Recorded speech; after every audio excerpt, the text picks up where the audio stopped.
Well, hello and welcome to this episode of I Love Energy Medicine Radio. My name is Nick Hansinger. I'm the president of Energy Mastery. I'm here with Sheevaun Moran, CEO and founder. Sheevaun, how are you doing today? I'm awesome. I'm excited for our topic because this is one of my favorite ones. It is, yeah, it's really intriguing too, the energetic law of language. I can't wait to dive into this. And I know that you're going to have some amazing gems to share with it. I have goosebumps just even hearing that title. It's so weird. I'm like, I really like that title. That's weird. Yeah, it's really it's one of the metaphysical laws, because words are something that we can't see.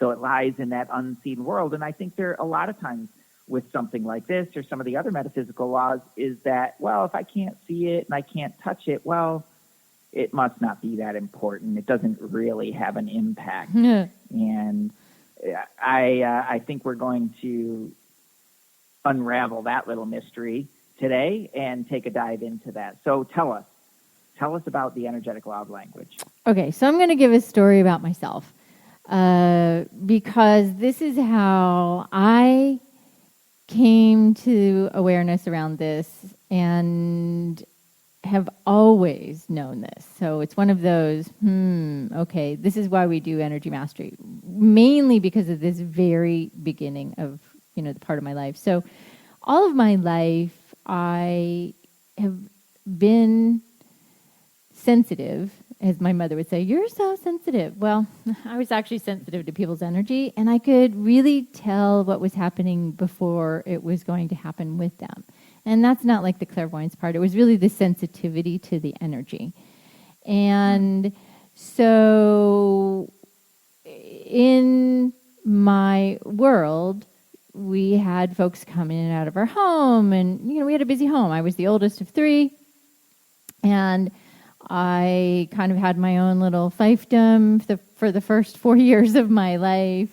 And who knows what that bred, but I remember first time this energy of words got me, and I was about 3 years old, and I was sitting somewhere in front of a screen. I'm going to say it had to have been a television, and I remember telling my mother something about what was happening on the energy of the show or whatever I was watching, etc.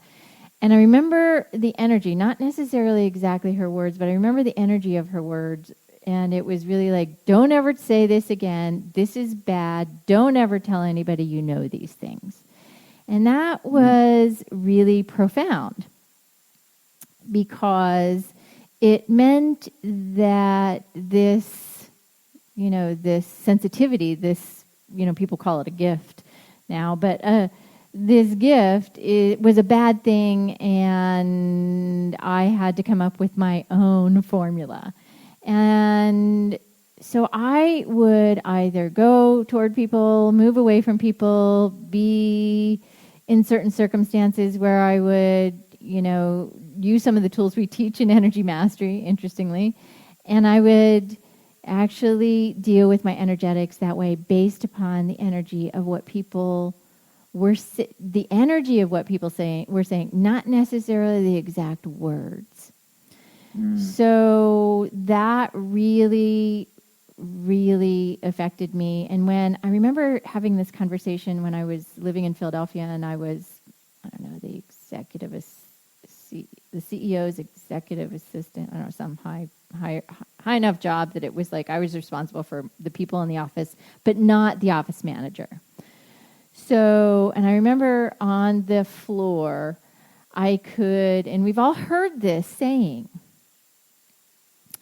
cuts like a knife, stabbed in the back, etc. We've all heard these sayings, a little evil eye, etc., etc. Well, I remember being so sensitive in this one particular day of the conversation that was happening on the other side of the building, but it was all about me. And I knew that they were having a cluster conversation about me, and it was not good. It was horrific, not good, right? Oh.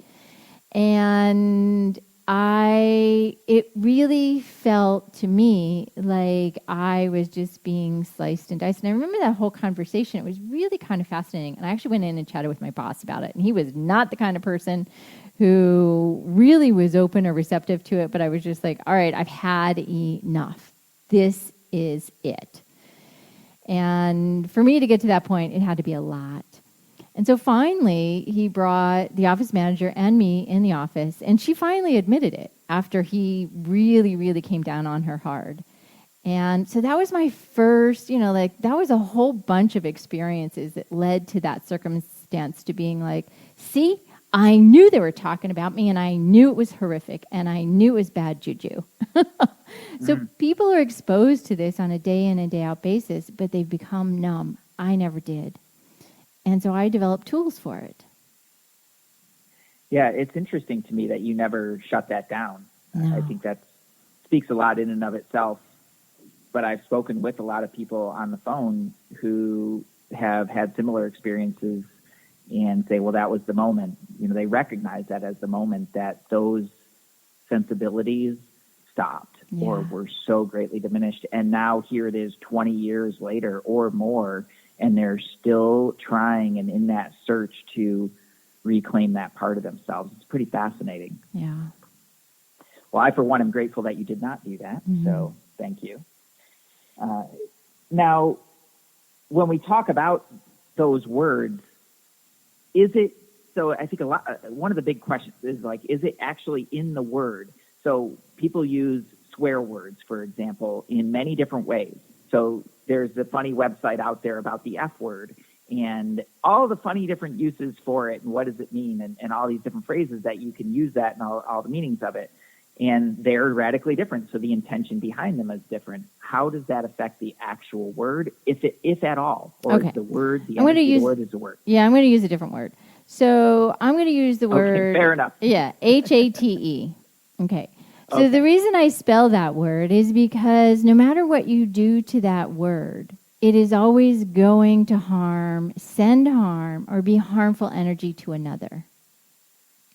Even if you're just kidding.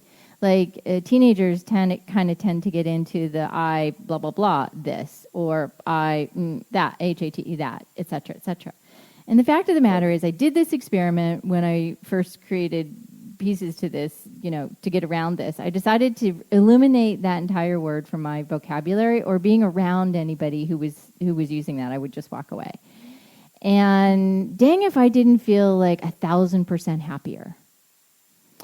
And so I started analyzing it in my little scientific brain. I started analyzing, well, what is that? How does it work? What is the energy of it? And it's really sharp and it's really cutting and it's very, very, it's like sending a bomb over to somebody that is going to blow them up. And so if we take that word and say, okay, even when we're playing around with it, we're still doing something harmful and negative. And words do have an energy to it. So the word is important, but the energy around the word is even that much more important. So it's always the energy is going to get created based upon the emotion, and then it's going to be slung out of our mouth, and it's then going to do its job. And words are designed to do a job. They're not just throwaway words. They're a tool. Yes, They're a tool. Exactly. Yeah, that makes a lot of sense. So regardless of the intention behind it, the word, it's if you're throwing a hammer, even if you're throwing that hammer with love, you're still throwing a hammer. Yeah, right? it's still going to cause a bruise, if not break something. Yeah. Well, I think one of the ways that I hear people try to clean that up is through affirmations. That's a really big topic for people and something I know a lot of people have been mindful of. So they have this understanding that, well, your words matter and what you're speaking matters. Okay, so I'm going to clean that up with affirmations, and I'm going to speak my success into being, and I'm going to speak my health into being, and continue with the affirmations. And I'm wondering if you can speak just a little bit about that methodology and some of the missing pieces around that. Yeah. So affirmations are nice. However, imagine a gauze filled with good medicine being put over a wound that has not been cleaned out. It doesn't matter how good the medicine is. Doesn't matter how effective the medicine is, it is going to cause a problem because the wound has not been cleaned out, because the old has not been removed. And so the problem with affirmations is it's nice, it's going to take you 100 times longer. And if this is why that's why we teach energy mastery, that's why we talk about it, that's why we, really explore it on so many different levels, is really to help folks clean up that energy. So if you're going to use an affirmation, well, one, generally people use funky affirmations and they're just long haul phrases or paragraphs, and it's like, no. and then they put the affirmation over the problem, and the problem never gets solved, and it's going to be ineffective, and then you're going to quit, and then you say, oh, they don't work. And it's like, well, they don't work. The sequence is out of order. Right. Words are incredibly powerful when they're in the right sequence. Exactly. So there's a really important piece there, and that's where, to me, the energy mastery tools come in. When you think about the word, okay, so this is how I think about it in my mind anyway. You think about the word in itself, and it's got a tone, and let's say it's a nasty word that's got a nasty tone to it. And so you speak that, and maybe you're just saying it out of laziness or habit or whatever that might be, but you speak it out, and now it's out in your world. So it's in your container, and the more of those that you speak out, the more that they wind up on your container, and your container gets to be a mess, like that little energetic bubble, those things around you that you happen to walk around with. And then certainly then we're walking around in the world, and other folks may not have the sensibility or the awareness or the care. It may not even be important to them to manage how they speak their words. And so we're walking through that and interacting with them, just like you described in that story about the office. Well, now that's all over you too. So the importance of cleaning up that energetic becomes absolutely paramount to even have, I think, a chance to start to clean up your own language in a really meaningful way and have that make an impact in your life. Does that make sense? Is that, like, am I missing anything there? No, I don't think so. I mean, I was really taught this language of the power of words and the law of the word and the law of the language from my dad. And it was really, be careful what you say, always. Yeah. And little did he know, he was teaching me something, as a concept. He didn't give me a whole lot of depth, but as a concept, that it would be profoundly beneficial to me and many others, and also to taking folks into all the places of how we are lazy with our language. Yes. Yeah. It's so important. And it reminds me, it sounds like I'm going to go off on a little bit of a tangent here, but hopefully some of our listeners will enjoy this.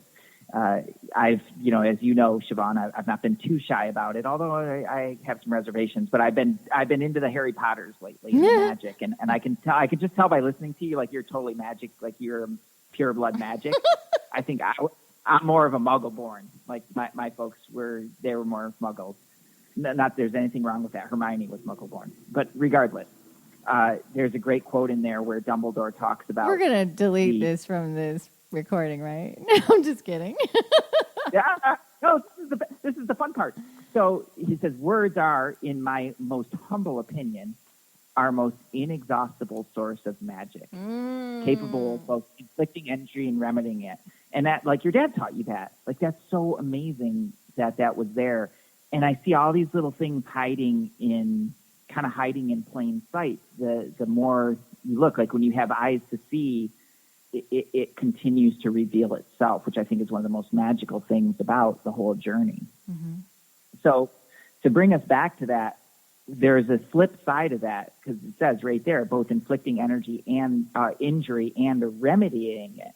And I hear people and talk to people where they become aware of this, but they also become so afraid that they're going to speak something into being that they don't actually want to speak the truth, to really be honest about where they are. So it creates kind of a double bind, if I understand it correctly. Can you speak a little bit more about that? Yeah, so if you're so afraid to speak that you're going to speak the wrong thing, then you won't speak anything. And I think the only downside of my mother doing that is I was really quiet. And I really assessed before I was going to speak. Now, the fact is, I didn't assess forever, and I didn't not speak. So I used it properly. And generally what we find, I have found over the past many years, is people have held so many things so deeply or close to the chest that they've become wound into their deep energetics, and we need to create a new solution for that. So what happens is we use the tools to unwind that treasure so that all of those funky words that have gotten ingested unintentionally really can release or get healed and move into another space, gone, resolved, and so that the real true magic of the person shows up. The magic of the soul shows up. The magic of the soul. Yes, yes.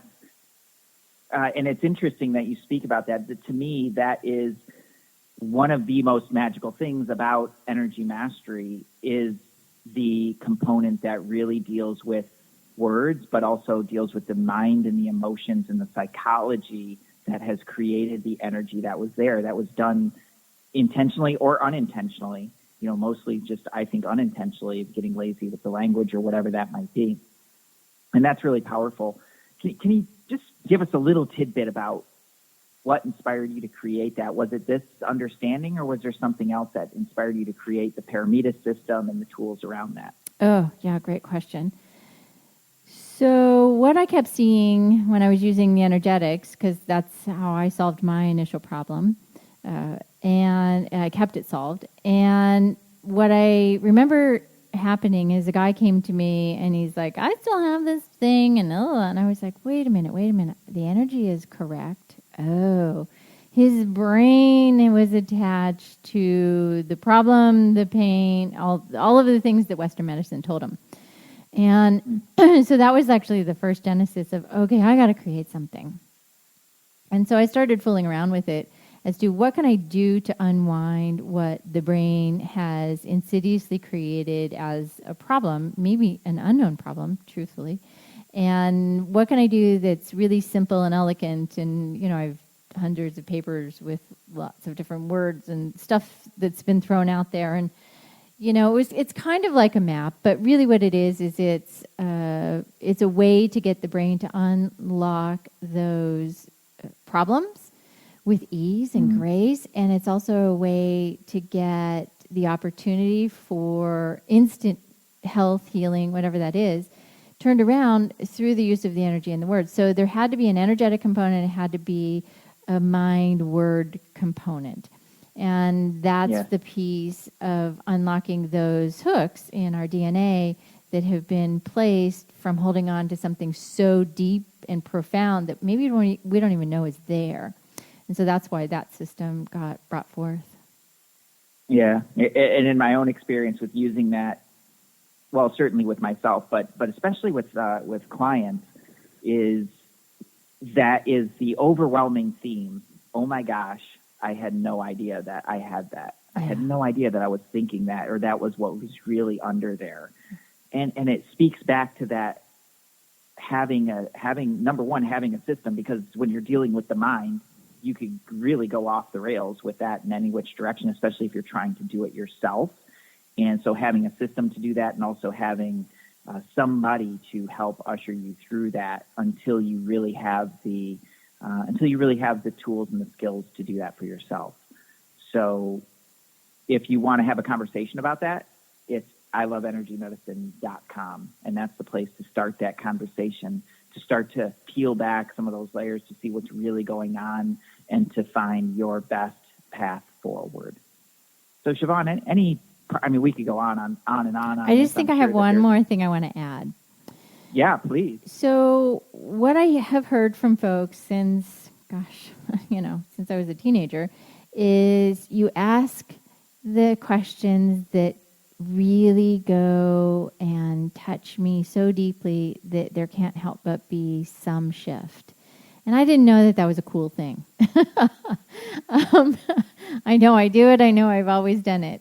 And that can be hard and that can be harmful, or that could be healing. And so all of the processes we put in place, or I put in place and now you're implementing, is that so the people can take this and use this on their own, so that whatever is going on in their world, they can do it with much more ease and flow and heart and grace. So I think that's the only other thing I want to add, other than great topic. Yeah, super cool topic. I'm sure that we'll be coming out with something a little more substantial around this that dives into some of the deeper layers. But in the meantime, the best thing to do is simply have a conversation. You talk about using your words to heal rather than harm. Use your words to have a conversation. Use your fingers to click into that. I love it. I love energymedicine.com, and you'll find the resources there to be able to just fill out a form, let us know you're here, raise your hand and say, yeah, I'd love to have a conversation about what can shift in my life to have it be even more awesome, or to solve some of the things that have been frustrating for you. So that's iloveenergymedicine.com. Sheevaun, thank you so much for this amazing topic, and I can't wait for the next episode to see what comes out next time. Thank you. Me too. Namaste. Namaste.